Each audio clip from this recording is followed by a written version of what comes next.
Hello and welcome to Nerdverse Unshuffled, a geeky podcast where we introduce you to the language of board games. We are your hosts, Jacques van Fayyaad and Fayyaad Hendricks. Welcome to this episode where we look at one of the most popular and most common board game mechanics, worker placement. So a quick disclaimer before we begin: although we try to discuss each jargon term separately without using terms we haven't covered in previous episodes, this is not always possible. Do not fear. You can find definitions of all these jargon terms on Nerdverse. In this episode, we are going to be looking at the very popular game mechanic that often features in games we have strong opinions about. It's also super popular, so if you're bound to run into it in your board game journey. If you have ever been intimidated by the vast number of games that describe themselves as worker placement games, or if you're familiar with the genre and would like to learn some fascinating facts about it, listen on!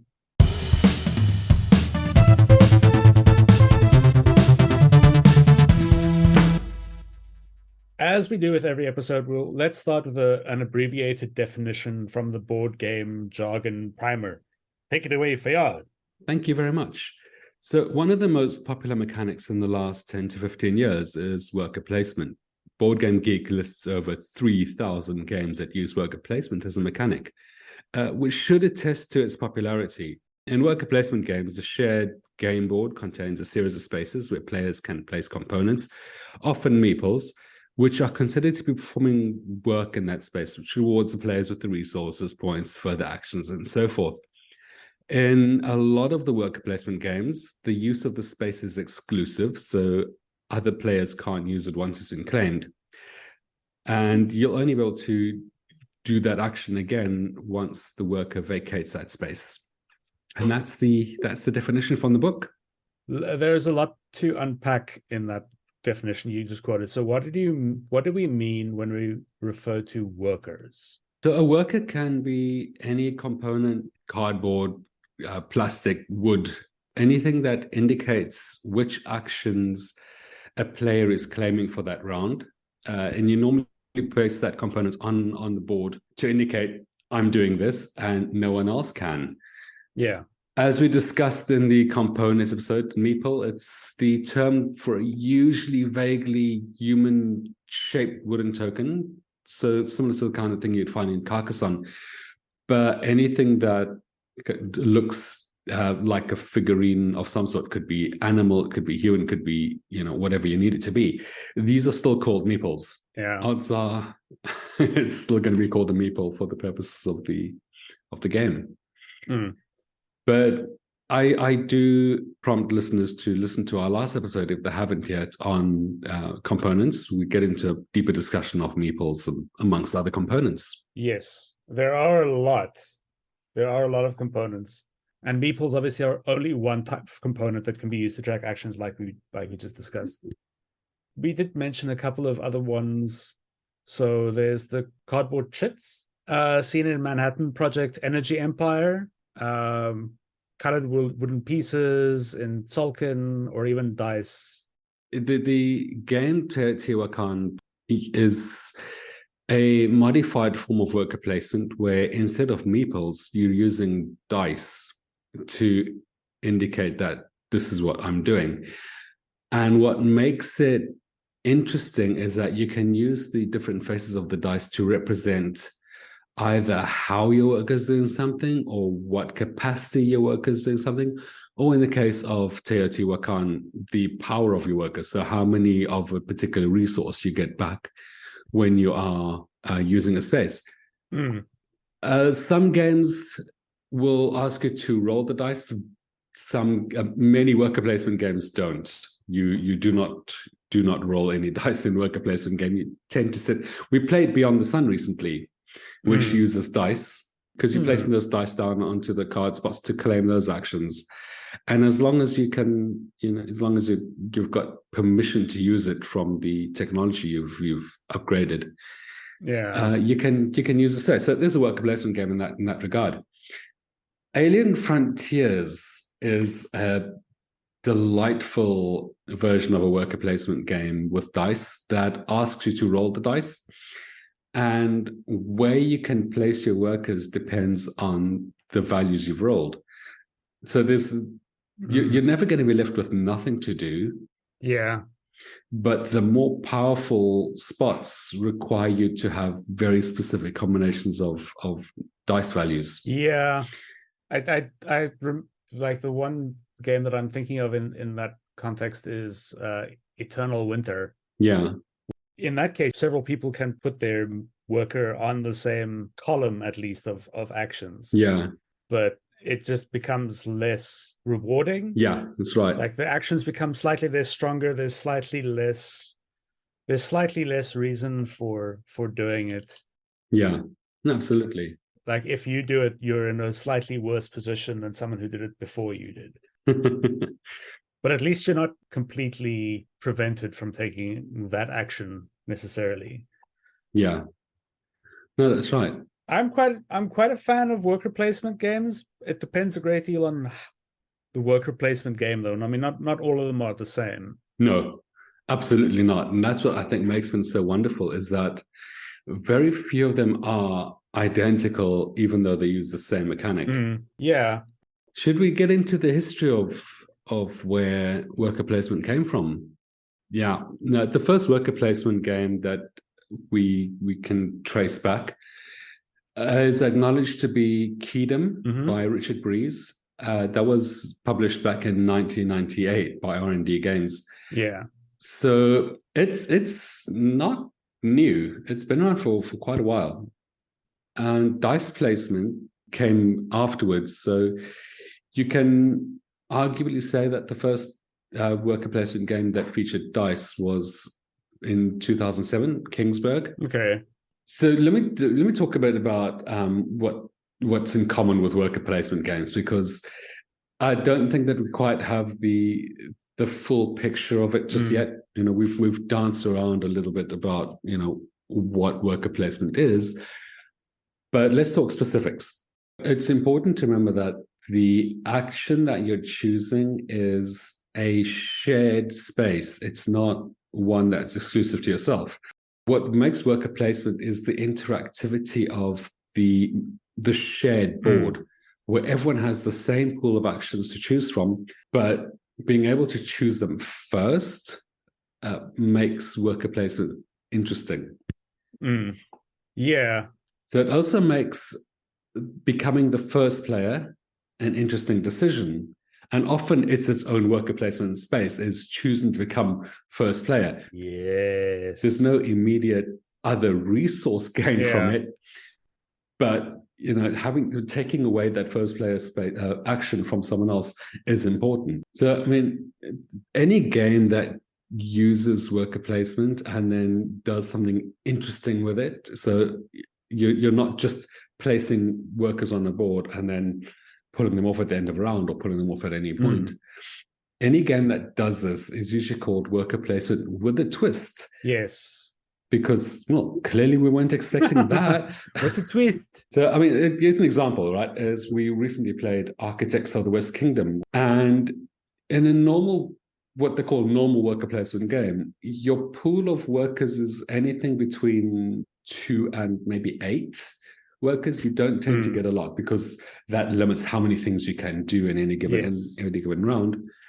And quite often in worker placement games, there's a whole worker placement spot for getting new workers. Yes. But Architects of the West Kingdom, you get 30 to start with. And that's a lot of workers, right? But what makes it also slightly different is that each worker placement spot, for the most part, can hold any number of workers. But what you normally do with dice in a dice placement game, which is, you know, powering up the workers with the different pip values of the die, just placing more workers there is the same thing as powering up your workers with dice. And, you know, as other players see you getting, you know, more and more rewards, they're going to want to stop you. So the pulling workers off spaces isn't something that happens automatically at the end of a round. It's something that's a conscious decision by the players to, well, pull you off that space. It's like, no, you're getting a little too rich off that. You need to back off a bit. And while you're mentioning that, I'm thinking of games where also the order in which you take workers off of spots also has an effect on, say, which resources you get, Yes. or maybe getting you a bonus. So in Stone Age, for example, which we played a couple of sessions of, digitally. Yeah. In that one, when you're pulling off a worker, you get some resources that you can then spend to be able to pay for other actions that pulling another resource, pulling a worker off of another space would get you. And if you do that in the wrong order, then you can't pay for it, then you don't get the benefit of doing the thing. So there's all these you screw yourself over in that regard. So that's very much a mechanic. I mean, some games enforce the order. Oh yes. Argent the Consortium, for example. There's a very defined order from left to right. And it's if you do things in the wrong order, just purely by the way you place your workers, that can mess your plans up quite nicely. Yeah. And I mean that does seem like that's also sort of a common feature of a worker placement game. It's that sense of competition. It's that there's that level of interaction that you're expecting between players. Yeah, no, true. You're paying close attention to what all the other players are doing because, well, obviously they're interacting with the board and they're taking a spot that you might want, and you're kind of measuring up, okay, so what do I want and what do my competitors want, and how can I get in their way and get what I want? Exactly that, right? It's maximizing that sweet spot of getting what I want, but also denying other players what they just need. It can be tricky and tough to get used to, but there is it's a very satisfying, I think, strategic space that you're in for that game. Yes, let's pause for a bit here and we'll be back after the break.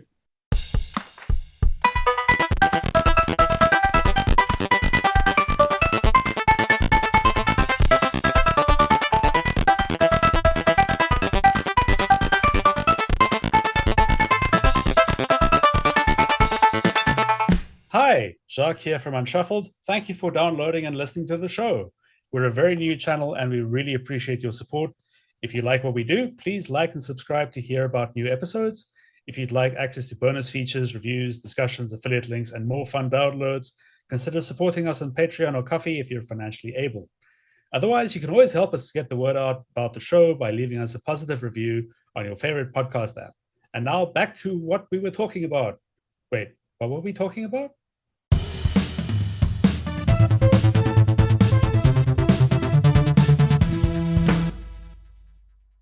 So, I mean, are there any other common elements of worker placement games we want to mention before we move on to variations?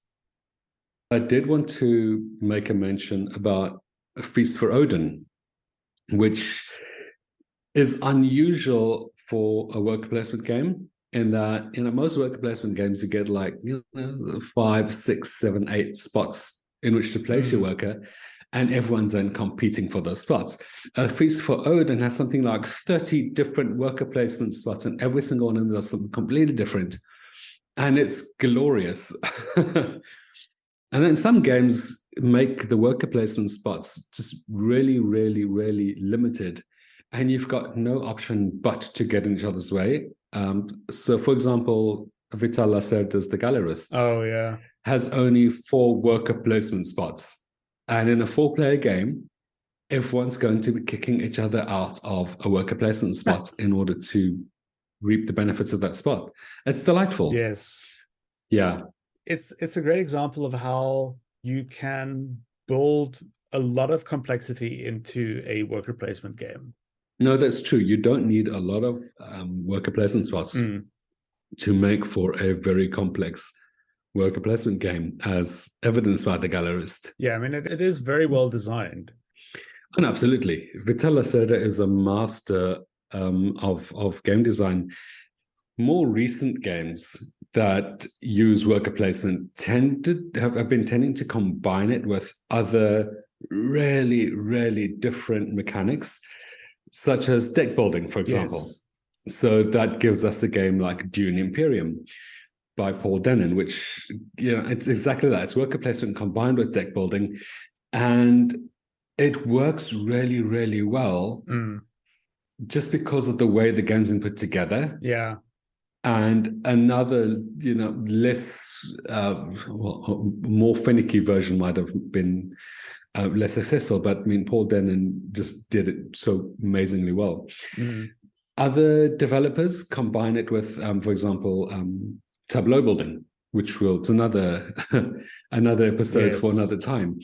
So we get games like Everdell, for example, where the worker placement is really, really important in the early game. But in the later game, the tableau building and the engine is far more important than your workers will ever be at the end of it. So it's worker placement runs this large gamut and holds quite a large space in modern board gaming. Yes. And we mentioned Tolkien earlier on, the Mayan calendar by Tuskin and Nishiani. And it's one of the most innovative worker placement games that I've seen, because players are placing their workers onto these gears, and the board is beautiful. It's got all these cogwheels on the board, and you're physically turning the cogs, every round. Yeah.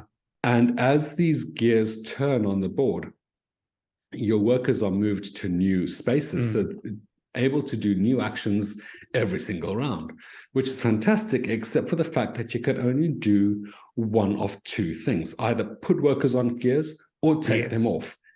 And you get torn between, needing to do something with your workers now versus, you got the harvest coming in, you need to feed people, which means you need corn, but I also need to get points. And it's fantastic insofar as worker placement games go, and just the way the gear system works and the way the game ticks, it's on a timer.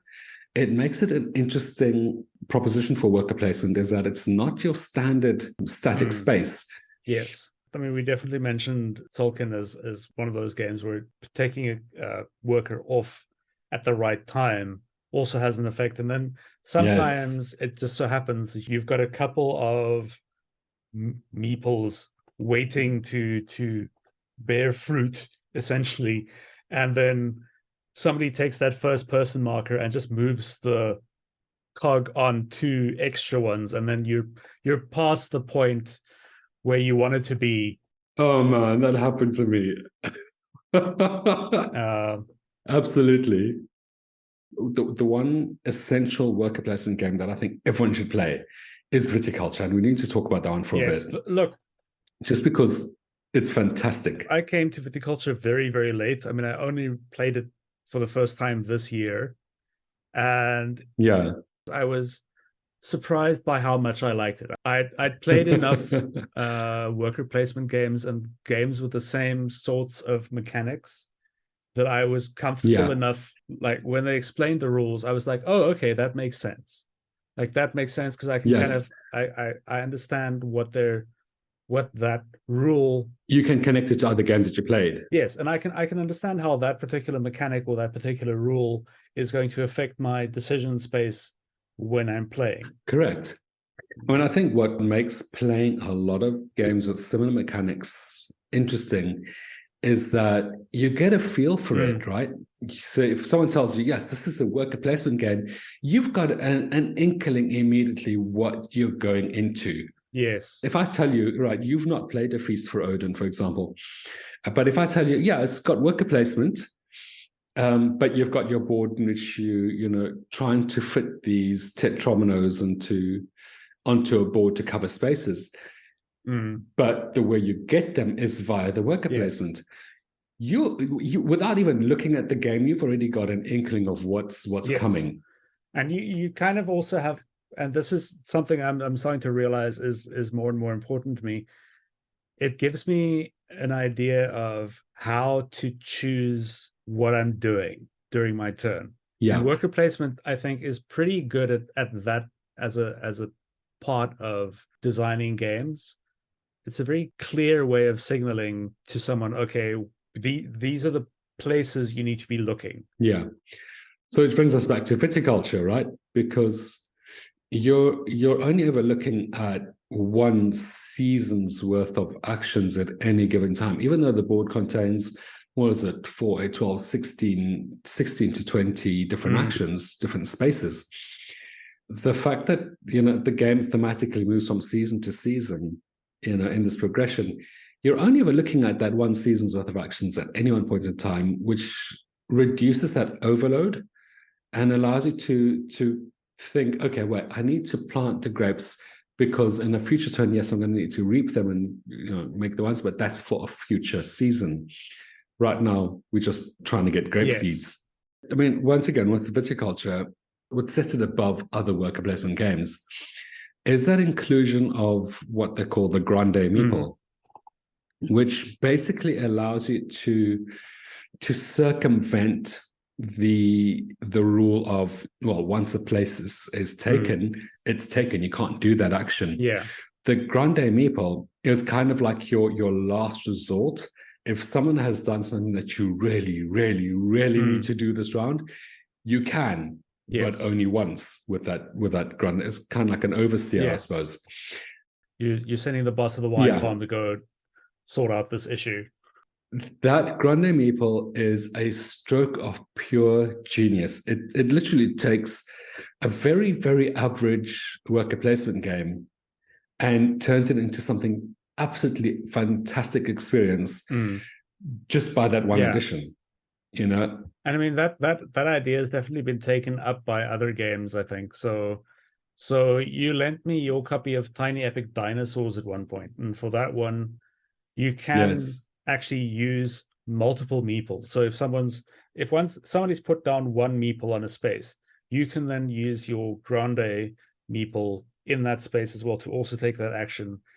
And then if a third person comes in, they can either use a grande and another meeple, or they can just use 3 separate normal meeples, which also is very smart, because that also gives you choices of, okay, so this means I have fewer actions maybe this round, but it does give me this resource that I desperately need. And I can take that even though this is a highly contested space. Energy Empire does the same thing. So Energy Empire doesn't use meeples, doesn't use the wooden pieces, but it does have the cardboard chits that represent your workers.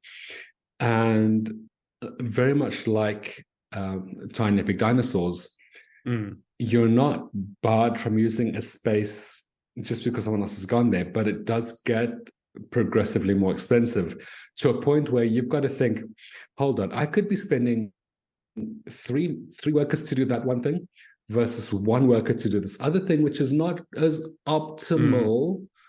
That doesn't go directly towards my long-term goal, but it means I've got these other two workers that I can spend elsewhere again, instead of spending all 3 on this one action.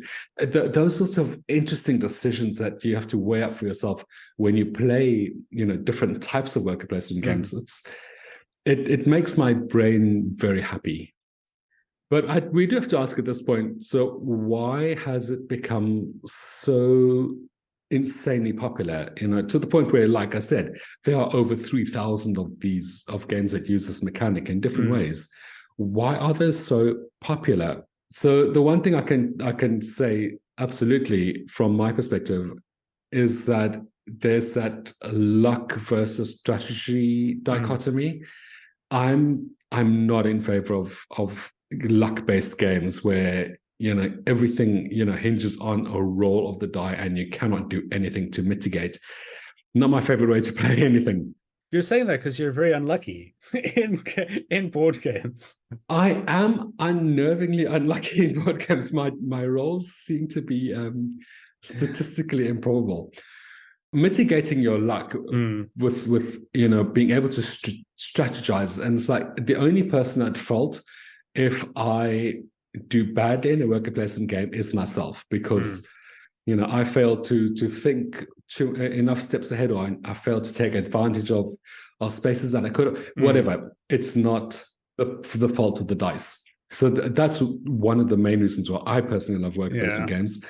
Which brings into that strategy. We were talking about this earlier. It's the strategic effect of being the first player. it is important to be able to, in a round, get that first dig at whatever spaces you want. Because as the round progresses, your options become narrower and narrower, even with options with games like Energy Empire and Tiny Epic Dinosaurs, where you can pay for options, but it means then that you do have to consider, how about if I don't do that instead? Yeah. Well, I mean, the example of Tiny Epic Dinosaurs is you place a worker on the spot where you roll a dice, or where you roll a die, singular, to figure out, okay, what is the result of this breeding program, and then you suddenly get 2 dinosaurs for the price of 1, and you only have food for 1. And then you look at the board and you're like, well, I was going to do this other thing, but now I need to go and find some food. Now I need to actually spend extra meeples on a space to produce food for this dinosaur, or I can do what I was going to do and maybe buy a fence to keep these 2 dinosaurs separate. Yeah. So now I'm going to have to choose what's going to cost me more. Is it worse if the dinosaurs escape, or is it worse if they starve, or is it worse if they eat each other? Like, and it's such a silly, simple little game, but it does feel like those decisions matter.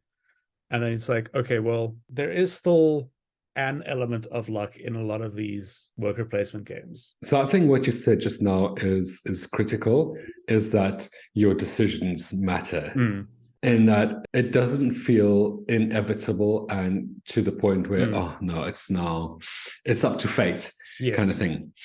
But I think the other side of what makes worker placement so popular is it's interactive, right? You're all vying for the same spaces on the board in order to do the same thing, which is score a heck of a lot of points. Yeah. But you may be able to go about it in a different way to someone else. And I think part of it also is that, worker placement, it feels like it's almost analogous to real life. It's like, people are going there, they're doing something, they're mining, they're getting ore out the ground, or they're producing wines, whatever the case may be. I mean, we're not going to say, yes, real life with, breeding dinosaurs, but we know people are breeding cattle and sheep and things on a ranch, and it's the same sort of thing. Yeah. I mean, it has a real world analog. Exactly. It does feel rewarding. It's a very strange sensation the first time this happens in a board game. It's like, well, I've just managed to produce quote unquote wine, or a new baby dinosaur, or something by placing all these little meeples in a very strategic kind of process aware way, and now I've achieved this thing. And it's like, wow, that's actually very satisfying. Why is it so satisfying?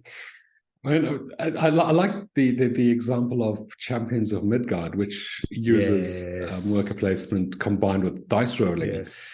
But the dice are your warriors. So how well they do in battle, that's up to the dice. It's fine. But how you recruit those warriors and how you set out to feed them and send them on voyages and things, that's up to you and your decisions on the board.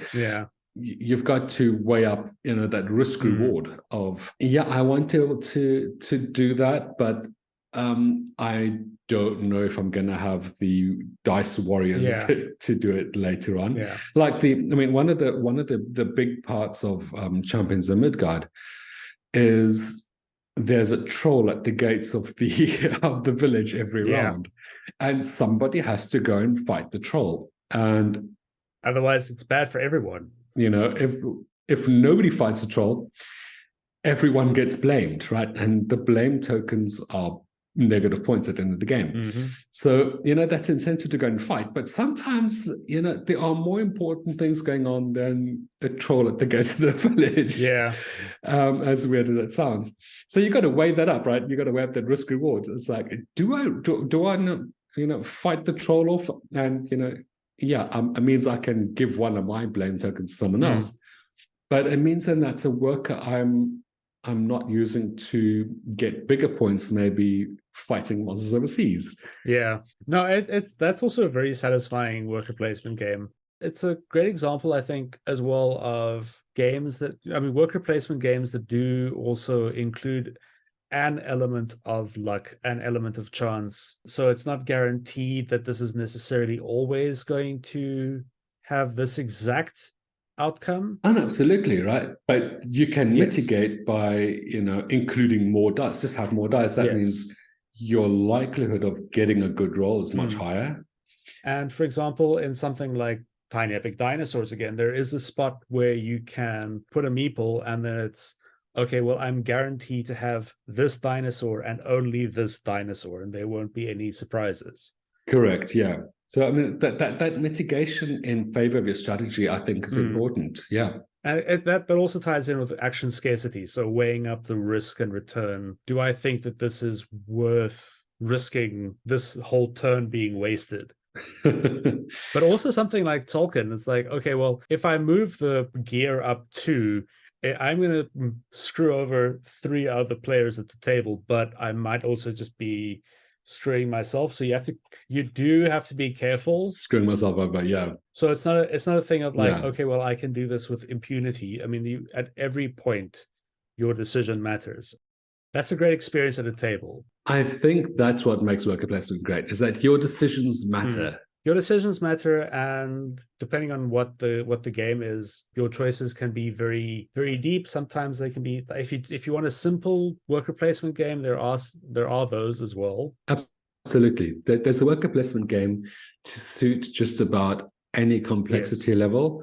Whether you're a beginner to board games, whether you're a veteran of board games, there is a worker placement game for your range of play.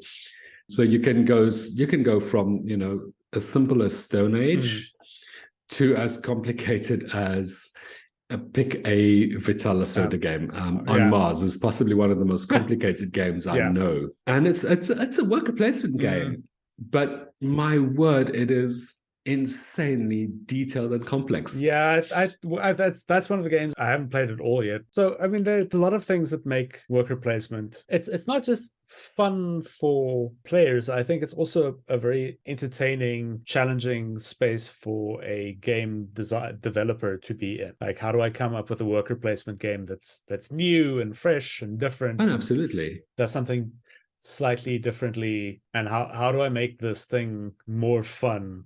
How do I apply it to like a different genre, maybe, or is there some way to upend the expectations a little bit? But then how does this jargon help us? How does this term worker placement help us? So like we've discussed in this episode, worker placement games have a lot of similar or shared elements in that, players are doing very similar things across a range of board games, across a range of themes. And once you've seen how the different games approach this mechanic, it's much easier to learn a new board game and learn a new mechanic. And it allows you to tell, instantly, what makes this particular game unique, even though it uses the exact same action or an action with a slight modification to it. So just talking about the modification, there's Raiders of the North Sea. Yeah. That breaks the entire worker placement mold by giving you only a single worker. Yeah. You still get 2 actions out of it because you place your worker into a spot to do something, and then you pull a worker off another spot to do that. So, I mean, but me telling you, oh yeah, it's a worker placement game, immediately you've got the idea that, oh, we're going to be putting workers down. And I just have to tell you, well, the other side of it is that you're also pulling worker off. Yeah. And you get to do the action. Fantastic. Yeah. And I mean, it does help to explain like what kind of table experience you're going to be having. So it is going to be competitive. Generally, it is going to be a question of making those choices and being strategic, and luck playing less of a role necessarily. Correct. And you kind of have an idea, I think, of what you're in for in terms of how much you're going to need to be thinking about something, or how you're going to be thinking about what you're doing at the table. And I quite like that. What I will say is that I have also been caught short by expectations about what a worker placement game plays like. Because when we played Flamecraft, which is a beautiful, very cute game, it's very sweet, it's, you know, the artwork is lovely and whatever, and I got completely trounced when we played it because I was so focused. I was so focused on getting resources that I didn't realize how easy it was to get resources. Yes, because at heart it's a race. Like I was focusing entirely on the wrong thing. And I think one of the ways that knowing a little bit more about worker placement games and sort of the different forms that they can take has also helped me figure out where maybe I went wrong in Eternal Winter. So like just realizing, okay, well, worker placement doesn't mean completely exclusive worker placement spots. No, correct. Like sometimes it is actually necessary to take that bit of a hit in efficiency and go, well, this isn't the perfect move, but it is a necessary move. Me telling you, yeah, it's worker placement does give you a starting point for understanding some of the game's mechanics. Yeah. Yeah, it's a starting point rather than an explanation that's so simple that you can just skip all the other rule explanations, and it gives you a starting place to then go, okay, well, what makes this worker placement game different? How does this worker placement game implement this sort of genre expectation? Just as a final sort of thought on how this jargon helps us, I did want to say that despite their differences, worker placement games, like I was just mentioning, often share a set of basic assumptions, and mechanics in this sense are a bit like movie genres. Not every gangster movie is the same, but they share enough elements that you can start to recognize recurring elements as they're introduced. And being familiar with the genre also makes it easier to spot when the movie or the board game or whatever departs from that convention. So the more comfortable that you are with the genre or the mechanic as a whole, the easier it becomes to see how a specific game either follows or subverts those conventions. And absolutely. It's exactly the same. And that's where learning all this stuff really becomes fun, because every time we get a new worker placement game to the table, it deepens my enjoyment and my understanding of what's going on. Just as a reminder, we are recording a bunch of these podcast episodes ahead of time and then sharing it with our loved ones and people that we know, and getting some listener feedback from them about some things. And we're trying to figure out how to make this the best podcast we possibly can. We're very new to this, but it's fun. Like I'm having a blast. And I'm loving this. Thank you for listening. You can follow us on various platforms and join the conversation on Discord. Links in the episode description wherever you found this podcast. You can find articles and discussions about the terms used in this podcast over at nerdverse.co.za. You can also find articles on a host of other subjects, including tabletop role-playing games, interviews, events, and how-tos. Your hosts were Jacques and Fayyaad Hendricks. Music, editing, producer, Fayyaad Hendricks. Executive producer, Jacques Hendricks. Unshuffled is a Nerdverse Productions podcast.